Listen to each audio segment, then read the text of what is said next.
I didn't grow up on a family farm, but my parents both worked, and my babysitter from the time I was 4 happened to be a Mennonite family that had, in fact they still have, a dairy farm. At that time they were probably milking 70 to 75 cows, and they now milk about 150 registered Holsteins. And so, you know, I grew up feeding calves, and when I got a little bit older, helping to milk the cows, and have very fond memories of spending time on tractors and husking corn in the summer and putting away hay and that sort of thing.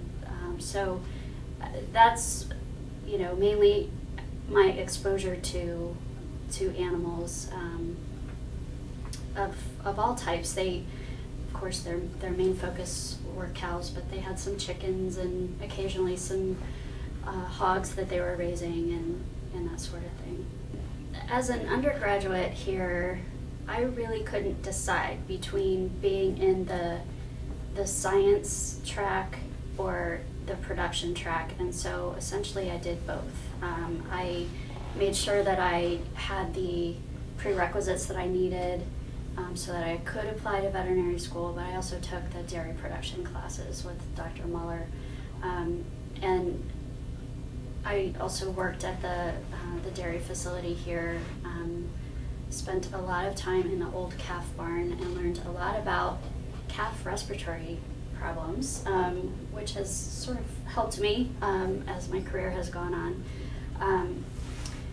So as I was getting ready to graduate, you know, I was in sort of a situation where I liked the production side, but I didn't really have my own family farm to go back to, and so I decided to apply to veterinary school, and thankfully got in to Iowa State.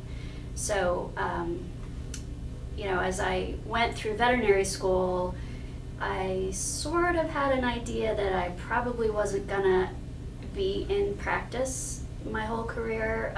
Knew that I wanted to have that experience when I graduated, and that's what I ended up doing. But just sort of looked for other opportunities along the way, and sort of forged my own path, so to speak.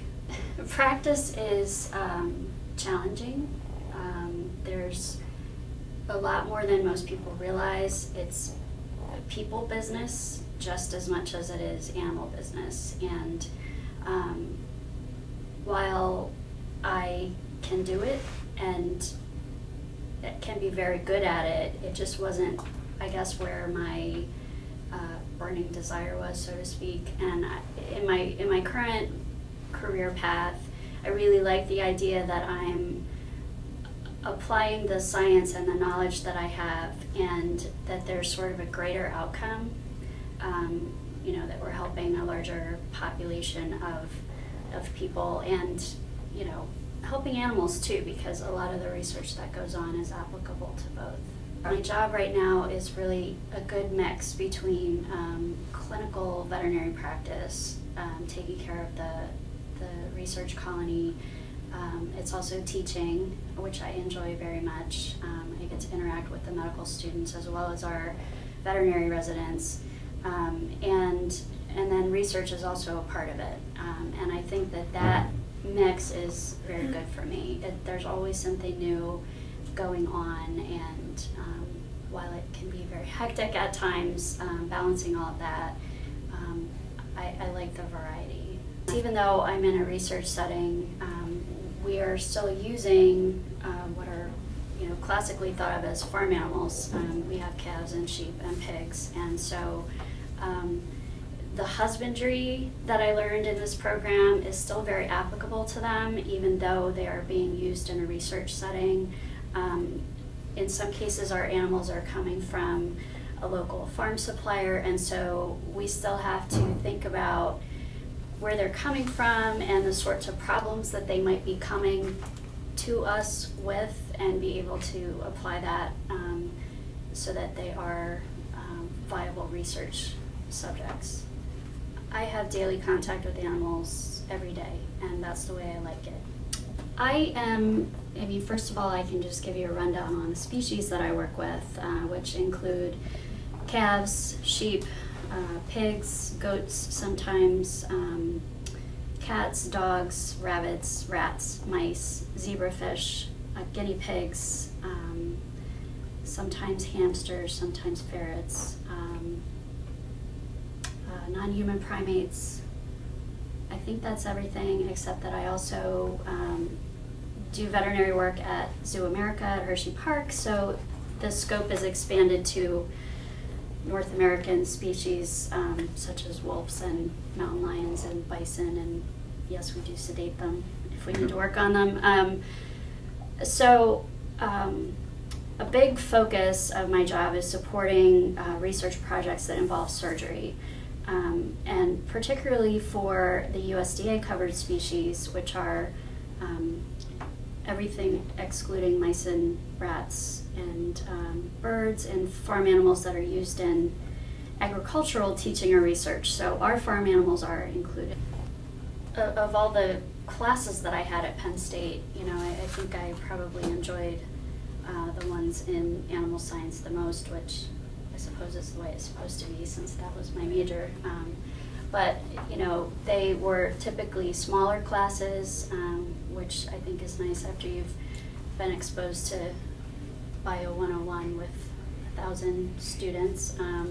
And I think that they give you the opportunity to interact with the professors a lot more.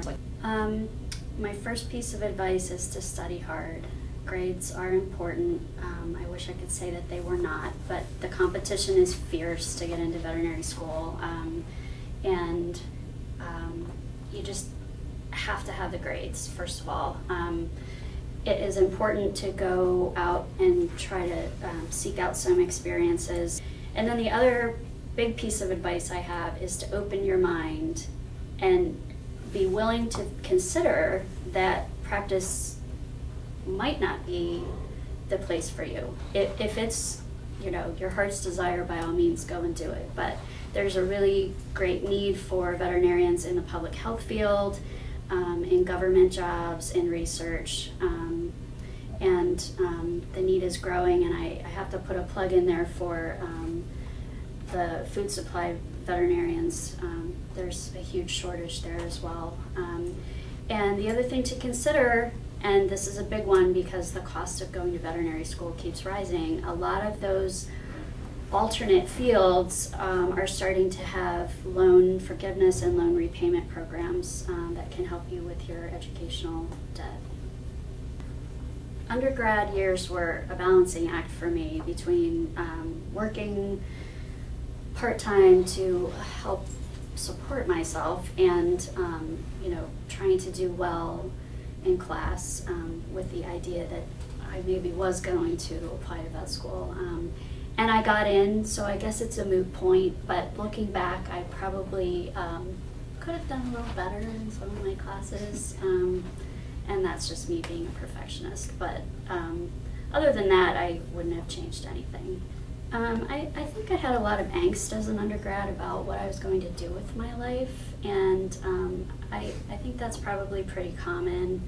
And being where I am now and looking back on it, I guess, I mean, it's okay to ask yourself that question and wonder about it, but try not to beat yourself up too hard because things tend to work out, and you know, you're in a place here where you're getting a foundation that could take you anywhere. So, you know, take some comfort in that and stick with it.